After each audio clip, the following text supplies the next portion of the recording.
श्रोताओं नमस्कार, आप लोग सुन रहे हैं 90.4 मेगाहर्ट्ज में कुमाऊवानी सामुदायिक रेडियो आपन बात और मैं हूं आप लोगों का रेडियो साथी नारायण मेहता। श्रोताओं एक बार पुनः आज मैं पहुंचा हूं बगीचा होम स्टे ससबनी में, जहां आज मेरे साथ बातचीत के लिए मौजूद रहेंगे बगीचा होम स्टे चला रहे प्रकाश चंद उनियाल जी, और जिनसे आज हम बात करेंगे श्रोताओं इस क्षेत्र में होम स्टे को वो कैसे चला रहे हैं, क्या उनके अनुभव हैं और स्थानीय लोग कैसे होम स्टे को बेहतर चला सकते हैं। बहुत सारी बातचीत रहेगी उनके साथ। तो सर सबसे पहले आपका बहुत बहुत स्वागत है हमारे इस खास बातचीत कार्यक्रम में।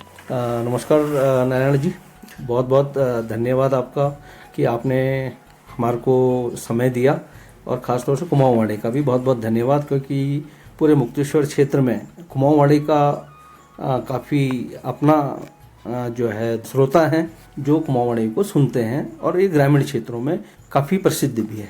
बिल्कुल। तो सर हम बात करते हैं होम स्टे की, और आप भी यहाँ ससबनी में बगीचा होम स्टे चला रहे हैं, और एक अच्छी पहल है कि हमारे स्थानीय लोग होम स्टे की तरफ बढ़ रहे हैं। तो सर आपसे सबसे पहले हम यही जानना चाहेंगे कि आपको कब लगा कि हमें होम स्टे जैसा भी व्यवसाय शुरू करना चाहिए।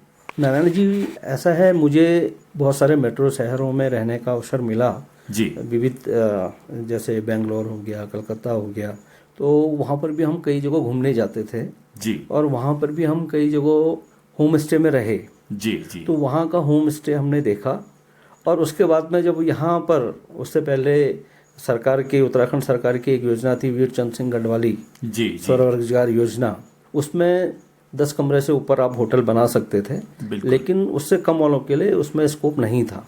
जी, जी। तो 2018 में ही ये शायद मेरे ख्याल में सरकार योजना लेके आई, दीनदयाल उपाध्याय होम स्टे योजना के नाम से। जी, जी। तो उसमें उन्होंने एक ग्रामीण क्षेत्रों को विकसित करने के लिए, उनको स्वरोजगार देने के लिए एक ये योजना लेके आए, और उसमें उन्होंने ये पहल की कि जो परिवार चाहे तो उसके पास में अगर 1-2 कमरे अतिरिक्त हैं तो वो एक सुविधा दे करके अतिथि गृह के रूप में उसको बना सकता है और उसमें होम स्टे चला सकता है। बिल्कुल। तो सर अगर हम उनियाल जी से जानना चाहें कि वर्तमान में उनियाल जी कितने कमरों से होम स्टे की शुरुआत कर रहे हैं। मेरे पास अभी जिसमें मैं रहता हूँ उसी के साथ में लगे हुए 2 कमरे हैं, सुविधा से पूर्ण हैं वो। जी, जी। और उसी में मैं, और उसके आसपास में मेरे पास में, क्योंकि सेब, पूलम, खुमानी इस प्रकार का छोटा सा बगीचा है, बहुत ज़्यादा नहीं है। जी, जी। तो उसी के आसपास में वो होम स्टे को मैं चलाता हूँ। बिल्कुल। तो सर एक जो पर्यटन विभाग की एक मंशा थी कि ग्रामीण लोग, क्योंकि अक्सर पहाड़ में एक बात हमेशा ये आती है कि पहाड़ का पानी और पहाड़ की जवानी पहाड़ के कम ही काम आ रही है, और ये डायलॉग कई बार सार्थक भी नजर आता है। लेकिन हमें लगता है कि अगर इस तरीके की परियोजनाएं हमारे पहाड़ों पर चलती हैं तो पहाड़ का पानी और जवानी दोनों को रोकने का काम करेगी। तो आपको लगता है कि ये होम स्टे एक अच्छा माध्यम बन सकता है हमारे पहाड़ के युवाओं के लिए और हम लोगों के लिए? बिल्कुल बन सकता है, लेकिन इसमें सरकार की मंशा भी जो लेकर आई है वो इसी प्रकार की है जी। लेकिन इसको क्रियान्वयन जो है वो उस प्रकार से अभी तक सरकार के द्वारा नहीं हो पाया है जी। जो होना चाहिए था। जो इसका मूल स्वरूप था वो कहीं ना कहीं दिशा से भटका हुआ जैसा मुझे कई बार लगता है। जी।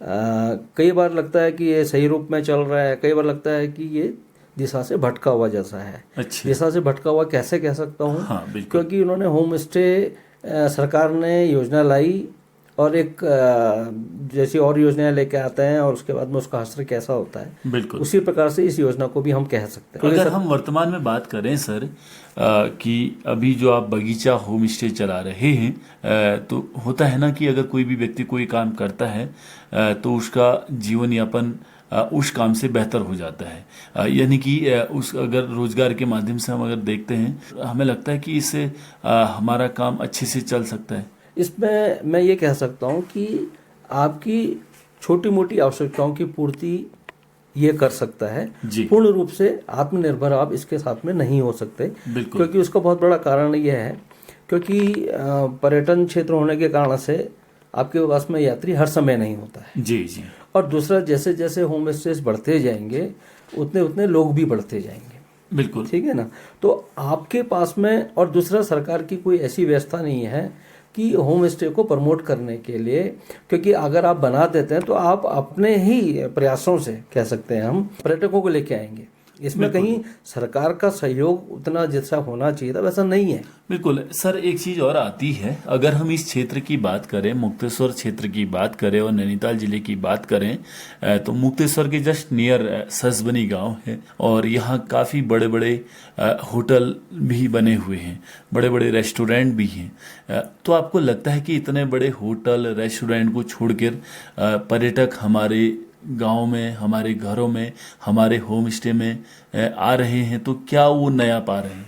बिल्कुल। असल में देखिए, हर प्रकार का, जैसे हम समाज बाजार में जब जाते हैं, बिल्कुल, तो बाजार में हम सामान खरीदने जाते हैं कोई, तो एक ही सामान अलग अलग ब्रांड से मिलता है। बिल्कुल।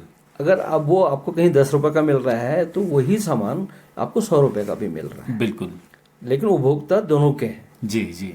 10 रुपए के लिए भी है, 100 रुपए के लिए भी है। बिल्कुल। तो हमें ये देखना है कि जो ग्रामीण क्षेत्रों में होम स्टे चला रहा है, बिल्कुल, तो उसके जो होम स्टे में जाने वाले अतिथि हैं, जो पर्यटक हैं, बिल्कुल, वो अलग हैं। जी जी। वो होटल से बिल्कुल अलग है। जिनको होटल चाहिए वो होटल में ही जाएगा, बिल्कुल बिल्कुल। और जिनको होम स्टे चाहिए वो होम स्टे में जाएगा। बिल्कुल। तो सर, आपके वहाँ कैसे आ रहे हैं, आप थोड़ा सा वो अनुभव हमें बताएंगे, क्योंकि लोगों के वहाँ क्या हो रहा है, कैसे हो रहा है, वो अलग बात है। उनियाल जी ऐसे क्या प्रयास करते हैं कि उनके होम स्टे की तरफ बाहर के जो टूरिस्ट लोग हैं, पर्यटक लोग हैं, आपके वहाँ आते हैं? मेरा एक, जैसे मैं कहता हूँ, वो शायद सबके लिए भी लागू होता है, पूरे उत्तराखंड के लिए भी लागू, क्योंकि अतिथि देवो भवो। बिल्कुल। और दूसरा चीज कि पर्यटक बनकर आए, अच्छा, और मित्र बनकर जाएं। बिल्कुल। अगर आप इस एक लाइन को, टैग को देखेंगे, तो मित्र कब बनेगा, जब हम उसके साथ में वैसा व्यवहार घुल मिल करके करेंगे। बिल्कुल। ठीक है ना। बिल्कुल। नहीं तो कई बार क्या होता है कि एक बार हमने कोई चीज ले ली, ओके टाटा बाय बाय, हम दोबारा नहीं मिलेंगे बिल्कुल। और ना बात करेंगे। बिल्कुल। लेकिन हम अपने उत्तराखंड की संस्कृति के साथ में, जी, वहाँ उसका रहन सहन हो, खान पान हो, है ना, बोली भाषा हो। और मैं ये चाहता हूँ कि अगर हमारे पहाड़ पर कोई अतिथि आ रहा है, बिल्कुल, तो वो हमारे पहाड़ के कुछ शब्द भी सीख के जाए। जैसे मैं कुमाऊनी में ही है, तो अगर हम बोलते हैं कि अगर मेरा अतिथि आ रहा है तो मैं उसको कम से कम 2 शब्द भी, अगर सर आपके वहाँ, अगर आपका छोटा बच्चा है वो आपको पापा बोलता है, तो हमारे वहाँ उसको बाबू बोलते हैं। जी जी। या बोजू बोलते हैं, मतलब अलग अलग जगहों में। और आपके वहाँ अगर मम्मी है, आपकी मम्मी है, आप उनको मम्मी बोलते होंगे, हैं, या कहीं माँ बोलते होंगे। और आपके गांव में क्या बोलते थे? तो सर हमारे पहाड़ में, हमारे कुमाऊं में उसको ईजा बोलते हैं। अच्छा, मतलब यानी कि आपका एक तरीका ये है कि जब भी आपके होम स्टे में कोई पर्यटक आता है, बाहरी व्यक्ति, तो सबसे पहले आप कोशिश ये करते हैं कि उनको यहाँ की बोली भाषा का एक एक 2 शब्द कम से कम सिखाने का। बिल्कुल। हमारा मतलब जैसे कोई भी होता है ना, क्योंकि वो बहुत चीजें सीखने के लिए, क्योंकि वो ऑलरेडी कहीं ना कुछ चीजें सीख चुका है। बिल्कुल। और वो अपने आप में सेटल है, क्योंकि वो तभी आ रहा है। बिल्कुल, है ना। अगर उसके पास संसाधन नहीं होते तो वो खर्च करने हमारे पास नहीं आता। बिल्कुल। तो हमने उनको बहुत ज्यादा नहीं देना है, लेकिन उसको ये लगे कि मैं वहां गया था, तो मैं, जैसे हम कहीं जाते हैं, जी जी, तो हम ये जाते हैं तो हम भी वहां से कुछ सोचते हैं कि ये कुछ वहां का नया चीज क्या है। बिल्कुल। अगर आपकी सीखने की प्रवृत्ति है तो नई चीज वहां की क्या है, तो उसको हम सीखें। तो वैसे ही हम भी प्रयास करते हैं कि हमारे वहाँ जो अतिथि आए, यहाँ की चीज क्या है। अब उसमें जैसे हमने एक शब्दों का बात बोली कुमाऊं भाषा के बारे में, क्योंकि कुमाऊंवाड़ी से आप जुड़े हुए हैं, हाँ। इसलिए भी मैंने इसको बोला, और क्योंकि ये हमारा भी प्रयास रहता है। बिल्कुल। और मैं तो ये प्रयास, अब मेरे पास एक घर पे मैगजीन रहती है जो कुमाऊनी भाषा को लेकर के है, पहरू। जी जी। तो उसका मैं नियमित पाठक भी हूँ और उसमें लिखता भी हूँ। तो वो मेरे वहाँ किताब रहती है, तो मैं उसको वहाँ पर रख देता हूँ अपने टेबल पे, जी, और उनसे प्रयास भी करता हूँ, सर आप इसको देखिए। अच्छा। तो उनको भी थोड़ा सा लगता है, क्योंकि बिल्कुल है। तो सर ये तो कुमाऊनी बोली भाषा को, यानी कि आप यहाँ की बोली भाषा को भी शहरों तक पहुँचा रहे हैं और उनको एक नई भाषा सीखने का अवसर दे रहे हैं। उसके अलावा अगर खान पान की अगर हम बात करें तो क्या ऐसा खाना आप परोसते हैं होम स्टे में ताकि जिसे वो हमेशा याद करते हैं और उनको लगता है कि नहीं, होटल से हमें हटके खाना मिला, और वाकई जो ग्रामीण व्यक्ति अपने खान पान में हमेशा डेली रूटीन में शामिल करता है वो चीज़ आप ऐसा क्या देते हैं?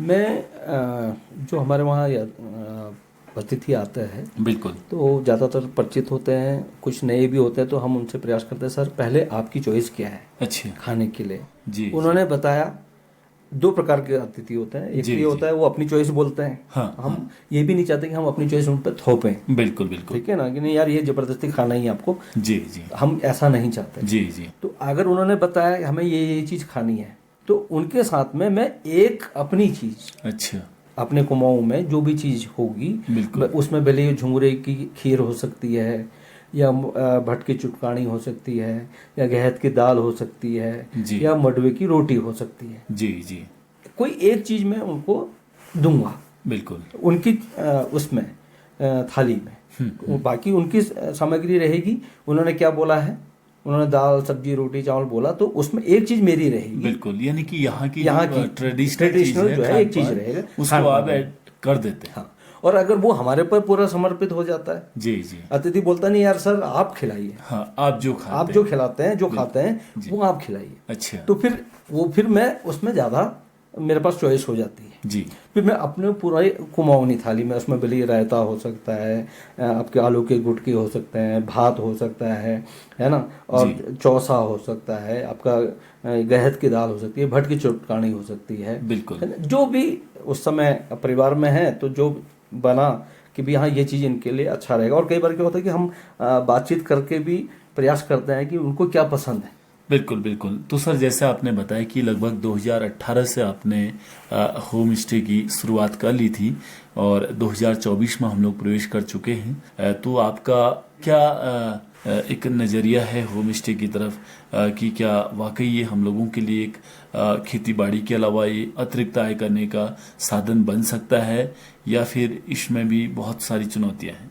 ये आपने बहुत सही, एक जो शब्द है आपका अतिरिक्त आय, हाँ, इसको मैं यही कह सकता हूँ कि आपका जो होम स्टे है बिल्कुल, वो आपको एक अतिरिक्त आय देगा, जी जी, पूर्ण आय नहीं देगा। अच्छा, पूर्ण आय ये होता है कि आप पूरा उसी पर निर्भर हो जाएंगे, ये नहीं, अभी इस स्तर तक नहीं है, क्योंकि उसके लिए आपको बहुत कुछ करना है, बिल्कुल, है ना, क्योंकि आपके पास में लगातार पर्यटक होंगे, आपके पास 2 कमरों से या 1 कमरों से आप पूर्ण निर्भर नहीं हो सकते। जी जी, जो उसका एक वो है कि भी आपके पास कम से कम 6 कमरे हों, हाँ, और कम से कम 150-200 दिन आपका वो जो होम स्टे चलता हो, बिल्कुल, तो साल भर में जी, तो 150 दिन अगर या 100 दिन भी चला लेते हैं तो आप पूर्ण निर्भर हो सकते हैं। जी जी, लेकिन अगर आप 10 दिन 20 दिन या 30 दिन या 50 दिन के हिसाब से अगर आप कहेंगे कि मैं उसमें आत्मनिर्भर हो जाऊंगा, तो वो आत्मनिर्भर नहीं हो पाएंगे। आपके पास में अगर आपकी आय का अगर आप 100% या 100% निकालते हैं, तो उसमें से 25% की आय आप उसमें से जोड़ सकते हैं कि भी शायद मुझे होम स्टे से प्राप्त हो। बिल्कुल बिल्कुल, यानी कि आप मान रहे हैं कि ये अतिरिक्त आय करने का एक अच्छा जरिया हो सकता है, यानी कि ग्रामीण लोग अगर इसको अपनाएं तो इसको अपनाने में कोई हर्ज नहीं है ना। तो सर एक चीज और जानना चाहेंगे, क्योंकि कोई भी चीज जब चालू होती है या बनती है या चलता है तो उसके सरकारी कुछ गाइडलाइन भी होती है, क्या होम स्टे में भी कुछ सरकारी गाइडलाइन हैं, मानक हैं कि आप इन मानकों पे आप होम स्टे चला सकते हैं? कुछ जो पॉलिसियां हैं उसका आप जिक्र करना चाहें? देखिए, होम स्टे पर्यटन विभाग द्वारा एक कोई भी आदमी होम स्टे चला सकता है जो यहाँ का स्थायी निवासी हो, बिल्कुल बिल्कुल, उत्तराखंड का मूल निवासी हो जी, वो होम स्टे चला सकता है। उसके पास में मिनिमम कम से कम 1 कमरा होना चाहिए, बिल्कुल, और अधिकतम 6 कमरे होने चाहिए। जी जी, तो 1 कमरा माने अगर आपके पास में 4 कमरे हैं और 1 कमरा या 2 कमरे आपके पास लगता है कि अतिरिक्त हैं, जी, तो उसको थोड़ा सुविधाजनक बना के, उसमें सुविधाजनक से मतलब यह है कि अगर आपके पास 10 बाई 12 का कमरा है या 10 बाई 10 का कमरा है, जी, तो उसमें अतिरिक्त बाथरूम होना चाहिए, बिल्कुल, तो बाथरूम में आपकी सुविधा होनी चाहिए, जी, है ना।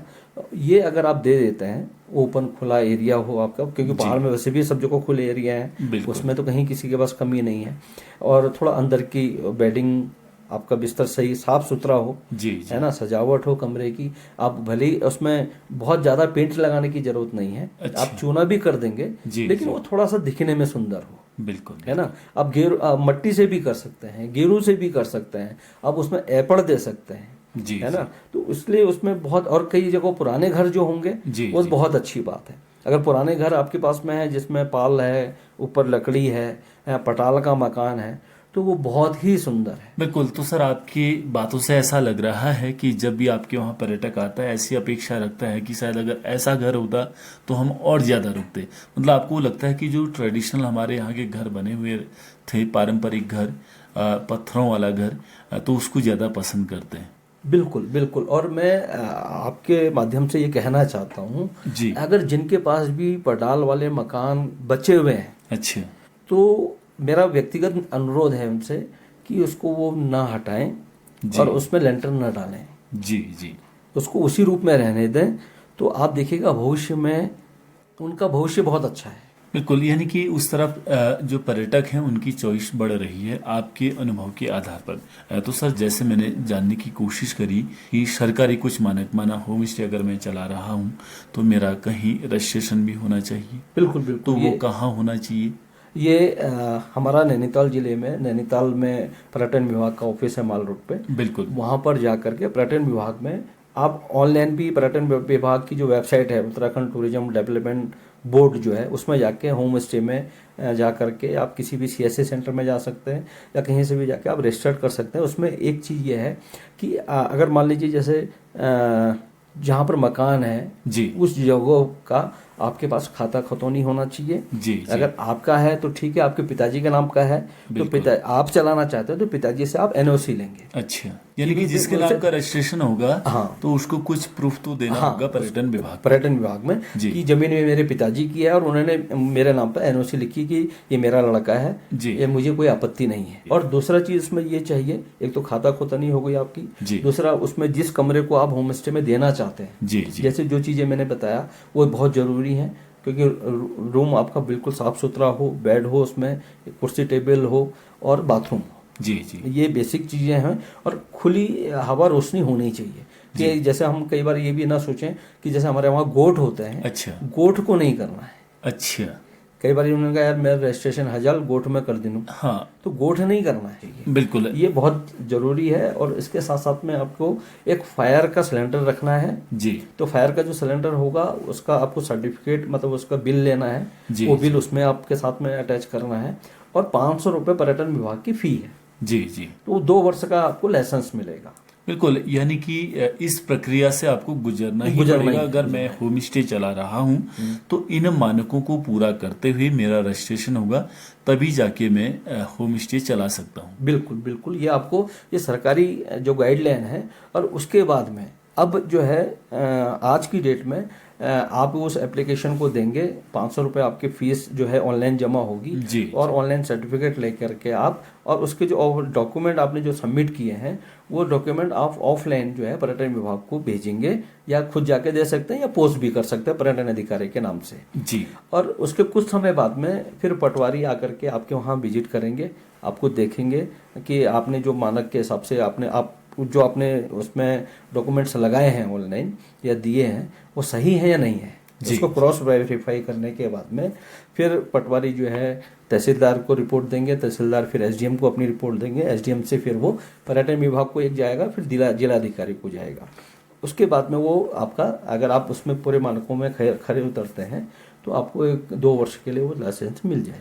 लेकिन सर अब बात आती है होम स्टे, देखो कोई भी चीज़ जब बाहर से देखते हैं बड़ी अच्छी नज़र आती है, लेकिन असल सच्चाई उनको पता रहती है जो उस पर काम करते हैं या उसको चलाते हैं।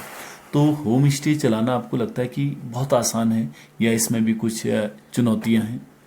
मतलब कोई भी चीज़ आसान तो नहीं होती है जी है ना, चुनौतियाँ तो होती हैं। सबसे पहली चुनौती तो यही है कि आपने वो होम स्टे खोल दिया, बना दिया, या आपने अपने मतलब परिवार से, मित्रों से, किसी से कुछ पैसा ले करके उसमें लगाया, जी तो वो वापस कैसे आए? जी जी तो वापस कैसे आएगा? जब आपके पास अतिथि आएंगे, बिल्कुल आपके पास पर्यटक आएगा तभी पैसा देगा, बिल्कुल। है ना। अब पहली बात तो सबसे बड़ा चैलेंज ये है कि आपको उसकी मार्केटिंग कैसे करनी है कि आपका ये होम स्टे है, तो उसमें आप पर्सनल लेवल पे होम स्टे की मार्केटिंग कर सकते हैं, जी, है ना। किसी जो होम स्टे के लिए मार्केटिंग करते हैं उनके साथ जुड़ सकते हैं, जी, जी। वो तभी आपको उसका फायदा मिलेगा। बिल्कुल सर, मुझे आपकी बातों से ऐसा लग रहा है कि अगर पर्यटन विभाग समय समय पर कुछ ऐसे कार्यक्रम करे जो स्थानीय तौर पर होम स्टे चला रहे हैं, कि कैसे आप बेहतर मार्केटिंग कर सकते हैं, अपने वहाँ ज़्यादा से ज़्यादा पर्यटकों को बुला सकते हैं, और पर्यटक आते हैं तो कैसे उनको एंटरटेन कर सकते हैं, उनको और रोचकता बनाए रखें ताकि दोबारा लोग लौट के आए, तो ऐसा आप चाहते हैं? बिल्कुल बिल्कुल, ये होना ही चाहिए, क्योंकि एक बार करीब मुझे लगता है शायद कोरोना से पहले, क्योंकि कोरोना में तो मतलब पर्यटन की जो है एक प्रकार से कमर ही टूट गई थी। जी, जी। और उसमें 2 या 2.5 वर्ष हम लोग भी बड़े भुक्तभोगी रहे हैं। जी, जी। लेकिन अब धीरे धीरे उभरे हैं। तो पर्यटन विभाग ने एक बार नैनीताल में मीटिंग करी थी, उसमें हम लोग भी गए थे। अच्छा। और भी होम स्टेज वाले गए थे।